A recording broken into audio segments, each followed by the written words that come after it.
அங்கே பாருங்க ஏறி மேலே உட்காந்துக்கிச்சு பாருங்க. அதுக்கு அடியில் தான் குட்டி இருக்குது. அங்கேருந்து இங்கே வந்துச்சு, திருப்பி அங்கேருந்து அங்கே போயிடுச்சு.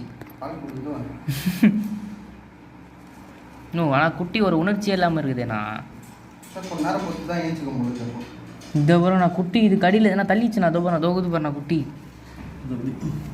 அதுக்கு என்ன சாப்பிட்ருண்டா, அது அதான் யோசிக்கிட்டேன் நான். சரி ஒன்றா ஃபஸ்ட்டு குட்டி போட்டு சாப்பிட்டுட்டு உனக்கு என்ஜாய் பண்ணிட்டோம். அது குட்டி மாதிரியே தெரியலையாண்ணா.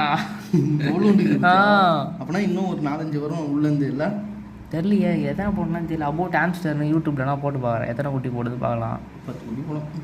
இது வயிற்றுல 10 குட்டியாக இருக்கும். இருக்கும்டா. எத்தனை மேல் எத்தனை ஃபீமேல் இதில் அதை தெரியல. நான் இப்போ காலையில் தான்டா பார்த்தேன். காலையில் எல்லாத்தையும் வெளில எடுத்து விட்டேன் பாரு.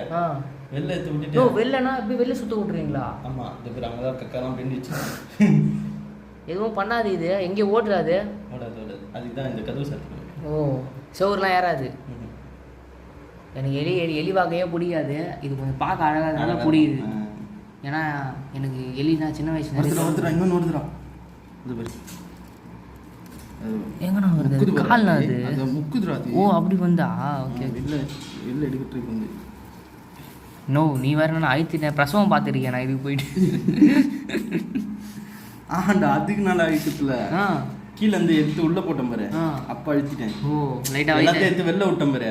அப்போ பார்த்தா இது வயிறு மட்டும் பெருசா இருந்தது. இது எப்படி உங்களுக்கு மாசமா இருக்குன்னு தெரியும்? அதுதான் சொல்றேனே, எல்லாத்தையும் கழுவலான்னு சொல்லிட்டு தண்ணியில எடுத்து போட்டேன். எல்லாத்தையும் எடுத்து சரி அழகாவளி. அப்புறம் பார்த்தா எல்லா வயிறும் சின்னதாகுது, இது மட்டும் வயிறு பெருசா இருந்துச்சு.